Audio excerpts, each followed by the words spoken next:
Eh bien, salut à tous, c'est Mustang et je suis ravi de vous retrouver aujourd'hui pour vous faire un petit unboxing et une présentation de Dig Your Way Out, le jeu dans lequel vous allez devoir être le premier à vous évader de prison. Commençons tout de suite cet unboxing en découvrant ensemble le matériel que contient la boîte du jeu, en commençant par les plateaux joueurs. Il faut savoir que dans la version que vous allez trouver dans le commerce, il y a 6 plateaux joueurs représentant chacun un prisonnier qui sont recto verso, donc 12 prisonniers en tout, mais j'ai ici la version Kickstarter, ce qui fait que j'ai 8 plateaux joueurs pour 16 prisonniers en tout, parce que j'ai 4 personnages supplémentaires, vous l'aurez compris. Alors chaque plateau de joueurs est identique dans son iconographie, toutes les petites icônes que vous voyez en dessous de l'image sont toutes identiques, peu importe le plateau de joueurs, il n'y a pas des personnages en particulier qui ont des pouvoirs spéciaux, tout le monde a droit aux mêmes actions, c'est juste l'illustration qui change, et comme vous le voyez, elles sont vraiment très sympas. Alors maintenant que nous avons choisi notre plateau de joueurs, nous allons nous concentrer sur le plateau du jeu en lui-même. Alors il peut se diviser en 3 zones bien distinctes. La première, ça va être la zone des gangs, qui contient 6 gangs différents. Donc nous avons les queers, les triades, les bravias, les bikers, le cartel et les crews, avec à chaque fois une iconographie bien distincte pour chaque gang, où vous pouvez voir les objets que vous allez devoir dépenser dans le jeu pour réussir à recruter un des membres de ce gang. Donc ensuite, nous avons la zone principale du jeu, où nous allons avoir les différents endroits où nous pourrons nous déplacer dans la prison, comme les douches, les cellules, l'infirmerie, la cantine, l'isolement, ou bien sûr le terrain extérieur. Et enfin, la dernière zone, qui est tout simplement la zone où il y aura votre pioche principale, mais aussi 3 petites pioches différentes où vous pourrez récupérer ou échanger des objets qui vont vous permettre de vous échapper de prison ou d'attaquer vos adversaires. À savoir aussi que le jeu propose un mode par équipe, dans ce cas ce sera l'équipe A contre l'équipe B, et vous allez alors utiliser l'autre face du plateau qui est identique en tout point, sauf que les douches ont été rétrécies et les cellules ont été séparées en une zone A et une zone B. Allez, j'espère que pour l'instant, ça vous intrigue et vous donne pas mal envie, et nous on continue cet unboxing en parlant cette fois-ci des cartes du jeu. Et il y en a pas mal, puisqu'il y en a 180 en tout, du coup pour que ça soit plus simple, je vais les diviser en types de cartes différents, ou en tout cas types de paquets de cartes. Vous allez voir, vous allez tout de suite bien mieux comprendre. Alors commençons tout de suite par les cartes dites passives. Alors ce paquet de cartes contient 18 cartes qui sont toutes différentes, et en début de partie, vous allez en distribuer une et une seule à chaque joueur.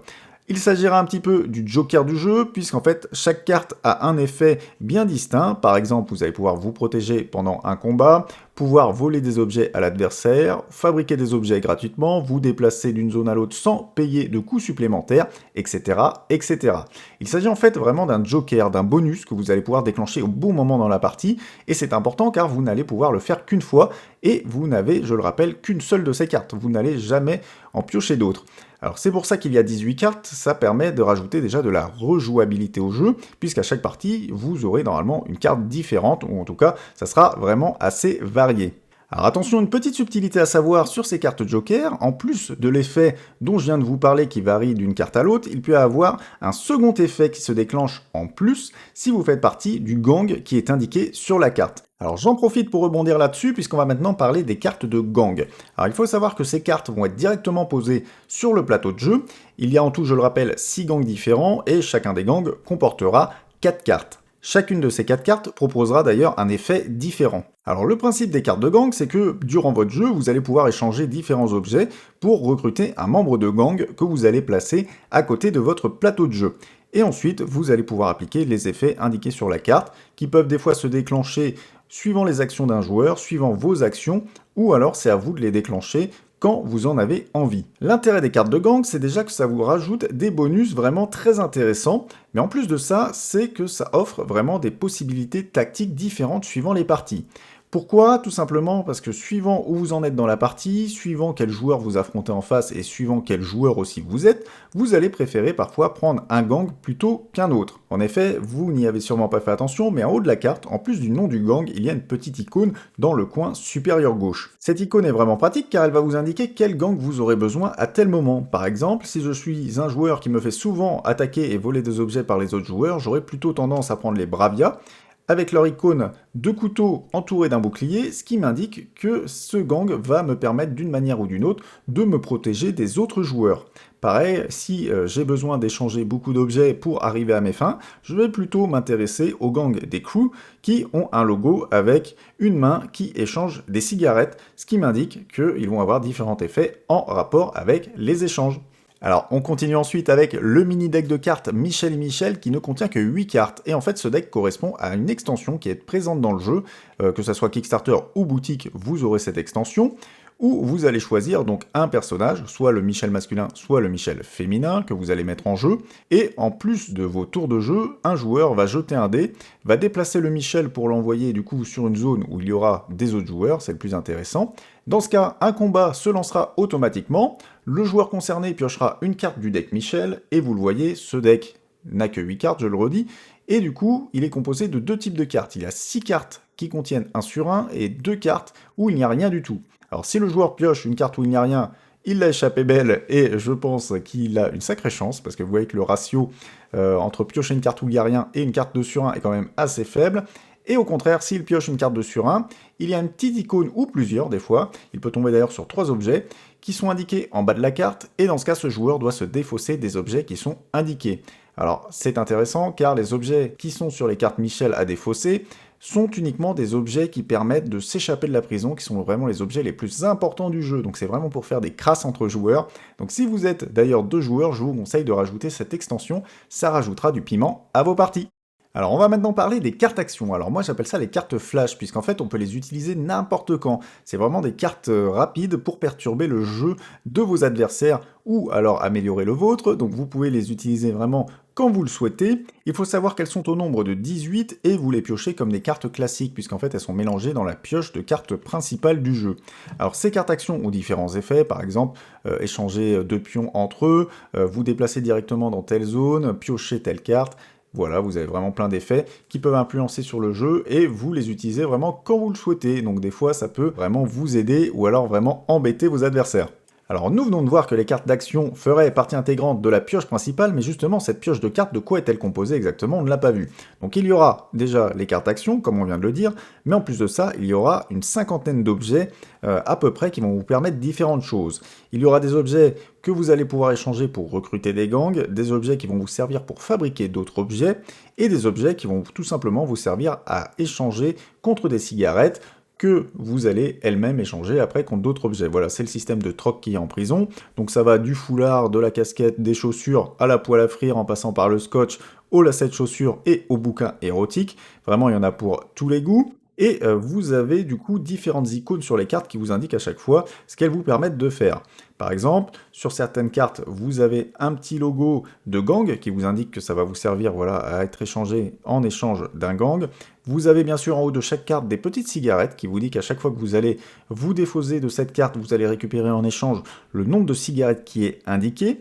Vous avez d'autres cartes qui vous servent pour la fabrication d'objets, comme je l'ai dit, et il y a d'autres cartes qui sont uniquement là pour être vendues en échange de cigarettes. Alors je les ai ici séparés pour que ça soit plus clair, mais du coup la pioche de cartes sera donc composée de toutes les cartes objets que l'on vient de voir, des cartes actions, mais aussi de ces 10 cartes d'armes qui seront mélangées à l'intérieur de la pioche. Donc il y a 5 cartes qui représentent un rasoir et 5 cartes qui représentent un ciseau, sachant que le ciseau peut être aussi échangé, malgré que ça soit une arme contre des cigarettes, il vaut une cigarette, et le rasoir vaut lui un peu plus cher, il vaut 2 cigarettes. Donc on peut soit les garder comme armes pour attaquer ou se défendre contre d'autres joueurs, mais aussi tout simplement s'en débarrasser pour les échanger contre des cigarettes et récupérer ainsi d'autres objets en échange. Alors il nous reste un dernier type de carte à voir, c'est les cartes qui vont être directement posées sur le plateau de jeu. Alors je vous fais un résumé rapide parce que là ça commence à être conséquent, hein. Je vous l'avais dit, il y a 180 cartes quand même dans le jeu, c'est pas mal. Je vous les ai bien séparées pour vous les détailler, mais au final, regardez, c'est très simple. Nous avons vu donc les cartes de gang, nous avons vu la petite carte que l'on distribue en début de partie qui est la carte Joker, j'appelais ça comme ça. Nous avons ensuite la pioche de cartes qui comprend donc tous les objets, les armes ainsi que les cartes bonus. Et c'est tout au final, puisque vous avez après le petit paquet de cartes Michel et Michel, mais vous n'êtes pas obligé de le mettre pendant votre partie. Donc au final, pour l'instant, on n'a vu que 3 paquets de cartes différents. Alors il ne nous restait plus qu'un type de carte à voir, c'est les cartes qui sont directement disponibles sur votre plateau de jeu. En effet, vous devez savoir qu'en plus de votre pioche principale, sur votre plateau de jeu, vous aurez accès à 4 petites réserves d'objets tout au long de la partie. On va commencer par la première de ces réserves de cartes, qui est une pile de cartes d'armes. Alors, on a déjà vu que dans la pioche principale, vous avez accès à des armes déjà, il y a des ciseaux et des rasoirs, mais pour les joueurs qui ont besoin de davantage d'armes ou qui n'en ont pioché aucune, vous pouvez directement sur le plateau de jeu échanger des cigarettes ou des objets contre des cartes de surin. Il y aura également 3 autres réserves d'objets directement sur votre plateau de jeu, et c'est les plus importants puisqu'en fait ils représentent vos points de victoire. Alors on commence par le premier de ces 3 petits tas d'objets avec la petite cuillère. Alors celui-ci va se trouver directement dans le réfectoire de la prison et vous pourrez, en échange d'une action, récupérer une petite cuillère à chaque fois que vous vous trouverez dans ce lieu. Cette petite cuillère, une fois que vous la ramenez dans votre cellule, vous servira à creuser un petit peu plus et c'est indiqué dessus, vous rapportera un point de victoire. Bien sûr, pour creuser un petit peu plus vite, vous allez avoir besoin d'un meilleur matériel, et c'est à ça que servent les 2 autres réserves.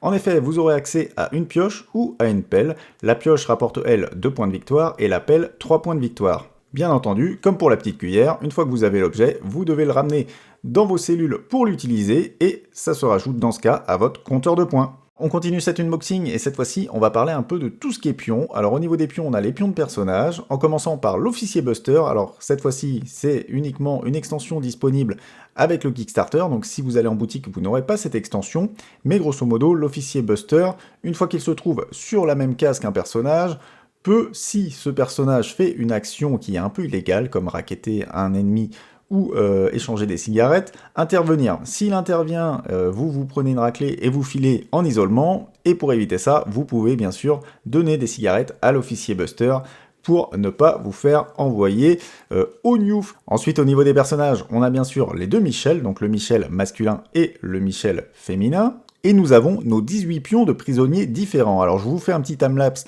le temps de vous expliquer tout ça, parce que voilà, 18 à vous montrer, c'est un petit peu long, donc comme ça vous pouvez voir un petit peu à quoi ils ressemblent tous, sachant, je le rappelle, que dans la version boutique, il n'y a que 14 prisonniers en tout. En effet, j'en ai eu 4 de plus avec le Kickstarter.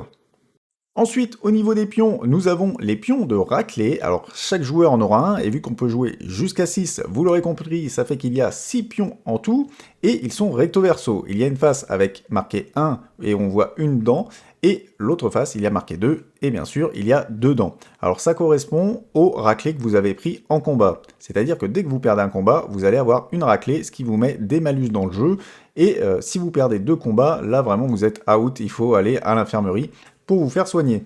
Donc il y a en tout 6 jetons raclés, plus un jeton raclé supplémentaire pour moi, qui vient avec l'officier Buster, voilà, qui est une raclée qui vous envoie directement à l'isolement. Nous avons aussi, bien entendu, pour les déplacements sur le plateau de jeu, un dé tout simple à 6 faces. Dans la boîte, il y aura également 6 jetons, 3 avec une face A et 3 avec une face B. Ils sont recto-verso, mais c'est identique sur chaque côté des pions, qui vous permettent justement en équipe de mettre ces pions pour indiquer de quelle équipe vous faites partie. Et il reste un dernier type de pion dont je n'ai pas parlé, mais qui est le plus important du jeu, si je peux dire, c'est les cigarettes. Voilà, c'est toute l'économie du jeu, les échanges sont basés grandement avec les cigarettes, donc vous avez des jetons individuels, il y en a quand même un bon paquet, et en plus de ça, vous avez aussi des cigarettes groupées par 5. Pour faciliter les échanges, voilà, je te donne direct un gros jeton de 5 cigarettes plutôt que 5 petites, c'est plus simple. Donc voilà pour tout ce qui est pion dans le jeu. Et ça y est, on en a fini avec l'unboxing du jeu, donc vous avez ici un grand aperçu de tout ce que vous trouverez dans la boîte si vous achetez le jeu dans le commerce. Alors je ne l'ai pas dit, mais le prix moyen est de 34,90 €, vous pouvez le trouver bien sûr plus cher ou moins cher, suivant les marchands. Alors j'espère que ce principe d'unboxing, c'est-à-dire où je vous présente vraiment le matériel comme ça de qualité, en vous expliquant bien les choses et un petit peu des points de règles du jeu, même si c'est pas vraiment, voilà, je vous ai pas vraiment expliqué les règles du jeu en lui-même, mais je vous présente en tout cas tout le matos que contient la boîte, et je trouve que c'est vraiment plus sympa de cette manière. Donc dites-moi si ce type d'unboxing vous plaît, ou si vous préférez des unboxings plus classiques. N'hésitez pas à laisser un max de pouces bleus et à vous abonner si ce n'est pas déjà fait, et nous, on se retrouve très bientôt pour plein d'autres vidéos, et pendant ce temps, moi, je retourne m'échapper de prison. Allez, salut à tous, c'était Mustang.